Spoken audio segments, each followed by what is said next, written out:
What's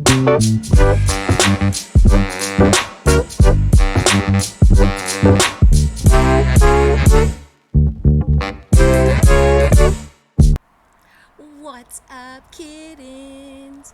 Good evening, grand rising, great afternoon, grand everything, wherever you are in the world.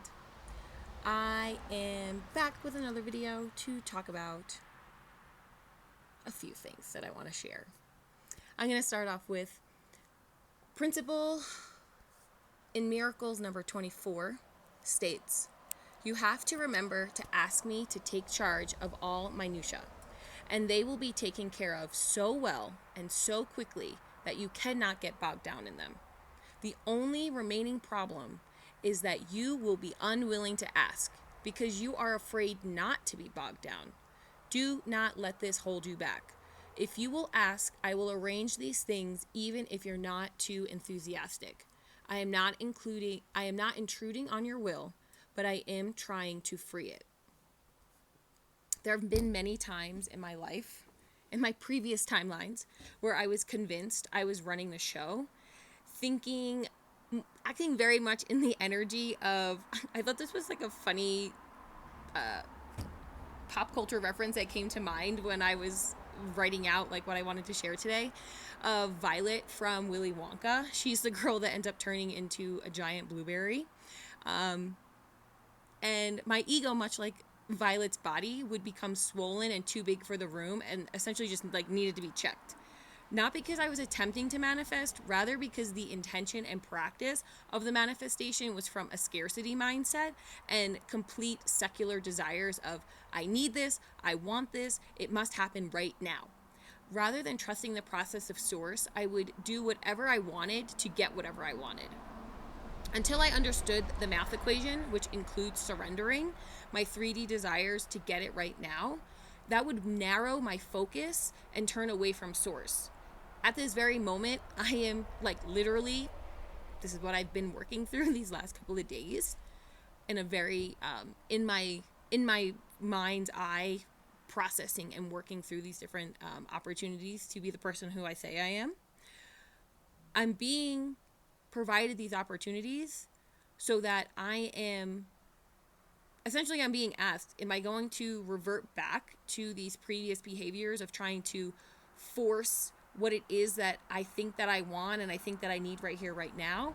Or am I going to surrender to the process and allow Source, who has the macro view of the experience, to continue to guide me through this journey, to allow me to manifest what is in my highest frequency alignment and, quite frankly, what is best for me?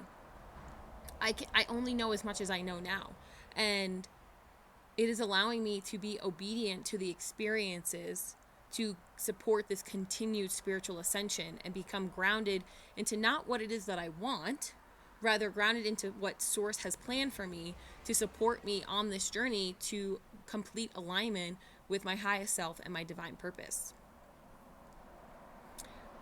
This is from, this is a recent YouTube video linked below called How the Universe Tests You Before Your Reality Changes by the Spiritual Divine. And this was like a video that literally just like popped up on my YouTube feed because I was not following them. Now I am, because I'm like, oh, I really like this content. And I was like, okay, confirmation for what it is that I'm experiencing, and also confirmation that I'm on the right path. So in the video, it starts at 6 minutes and 15 seconds. It says, you have to ask yourself, are you prepared to mirror the energy of abundance even in the face of challenges? When we awaken to this perspective, we see opportunities in the midst of challenges. It's transformation not just in circumstances, but in our mindset. And this brings us to the second layer of the universe's intention to witness your commitment to your newfound self, especially in times of adversity. By declaring our desires, by venturing into the realms of manifestation, we are opting for rebirth. We are choosing a new version of ourselves. It is the new you that the universe is sculpting, gently pushing you to live as the person who has already realized these dreams. And this concept has really been coming through a lot. And I feel like, and the concept that I'm talking about is that the universe isn't testing me. It's giving me opportunities to be the person that I say that I am. And I was sharing with my cousin recently, actually, that the way that I perceive this experience here in the secular dimension is that every day I wake up as a rebirth, and every night I go, I'm experiencing a death, and then I'm coming back for the next day, source willing, if that is what the case is to be. And being in that mindset supports me to be unbothered by what I'm experiencing, because for me, I see all of these energy exchanges, all of these opportunities, all of these experiences to be part of the journey, to be a part of the sand that I need on my beach, to be in the divine alignment of, and for me, what I have declared and accepted as my divine purpose in this world is to be a joy developer and provide opportunities for people to live self-directed lives to support their mental health, their overall well-being, and because this dimension operates with money, providing self-directed workforce development opportunities. And for me, when I'm in these moments of like uncertainty or scarcity mindset or feeling maybe a little woe is me victim mentality, I just remember, oh, wait a minute, this is just a moment in time on the path to where it is that I'm going, of being that person who is able to provide those opportunities for people and really just support the collective in the overall energy momentum of choosing love over scarcity, love over fear, love over power, love over manipulation. Study notes ABA defines lag schedule of reinforcement as, I'm going to say the behavioral definition and then I'm going to add a little bit of extra details. Okay, so lag schedule of reinforcement. A schedule of reinforcement that requires responses to be different from the previous response for reinforcement to occur and results in response variability. So, let's break this down a little bit. A schedule, which is the parameters to access the reinforcement, which would either be consistent or inconsistent, meaning an example of a schedule could be that somebody has to do something 3 times in a row before the reinforcement is released, or it could be inconsistent or a variable, which could mean that if there's 3 attempts of a behavior or 3 chosen opportunities of like checkpoints of like by these 3 times, then the reinforcement is released. And a reinforcement is a consequence resulting from a behavior that will increase the probability that the behavior will happen again. And the response can be a single instance or a sequence of behavior. And really, what this is saying is, and this is, I'm relating this to Source as being the person who is determining what this schedule of reinforcement is.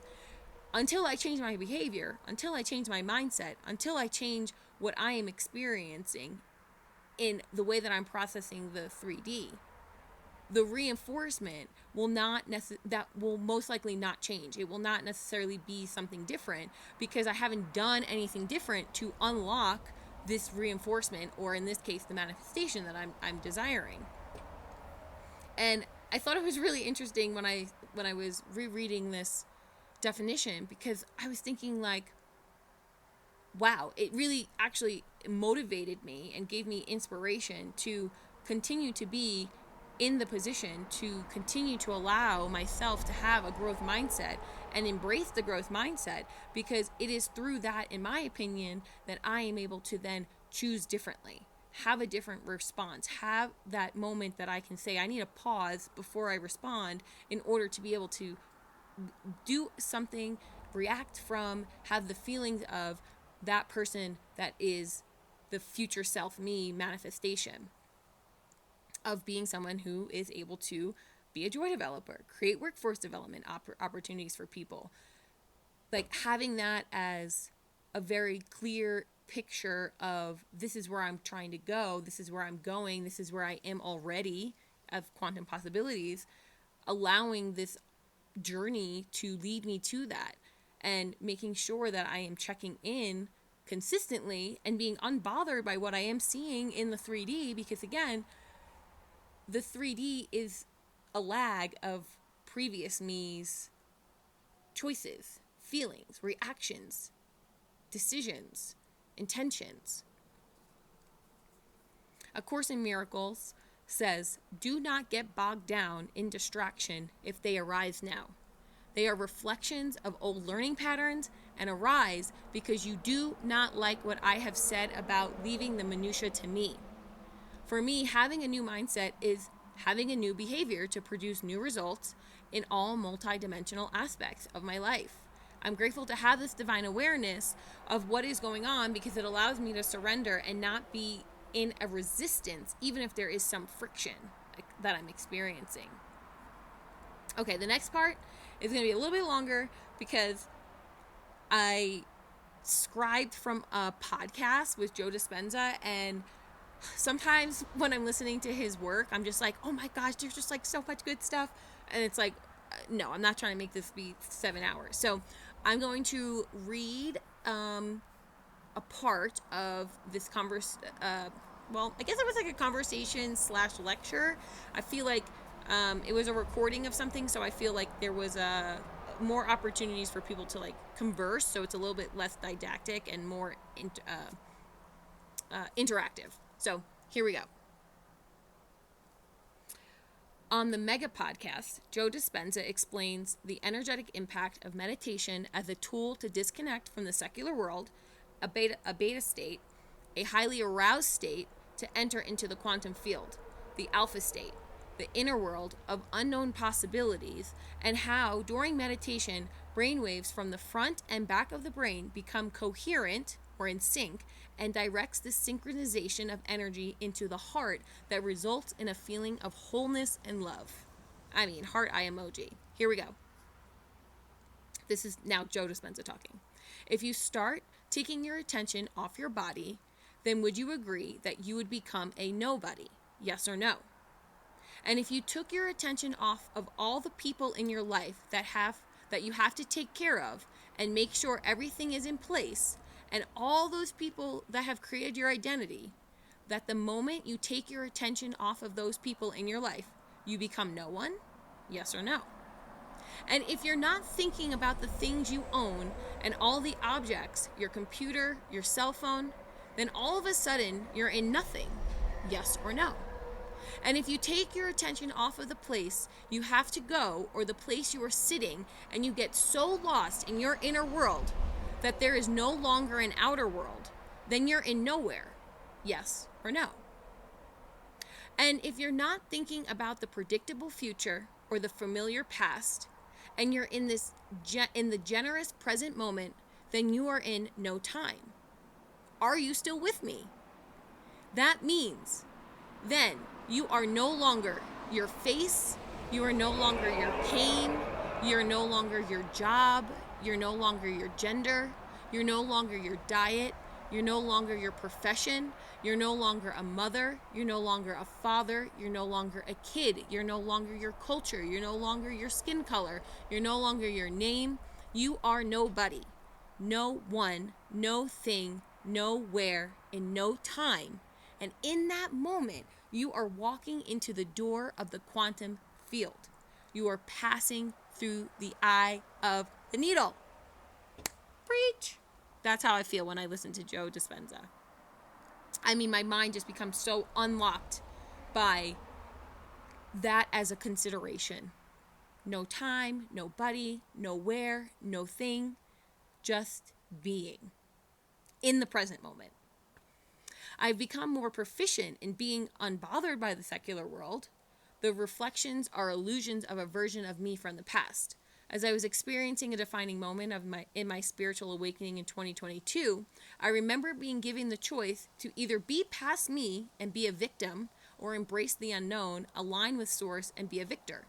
I chose the latter and became a victor due to my toolbox having been filled with hours and hours of meditation and a lot of Joe Dispenza meditation, and being turned into the spiritual broadcast of source. letting me know that if I choose the victim mentality, that I was going to be thrust back into the same dysfunctional cycle until I learned the lesson to be able to evolve into my highest frequency and make the choice to say no to the past behaviors and embrace the unknown and have the opportunity to be the person that I say that I am and being able to be in divine alignment with my highest self. There is always a choice. Being a soul having a human experience comes stock with automatic behaviors such as breathing and free will such as, do I make a right or left turn? A choice to meditate, a choice to align with source, a choice to ignore the signs and synchronicities, a choice to binge eat, a choice to be love and light, a choice to spread negativity and darkness. There is a choice because of free will. What will you choose? A growth mindset includes surrendering to your higher power and relinquishing control to allow for the quantum possibilities of realizing your manifestation in the 3D to arrive.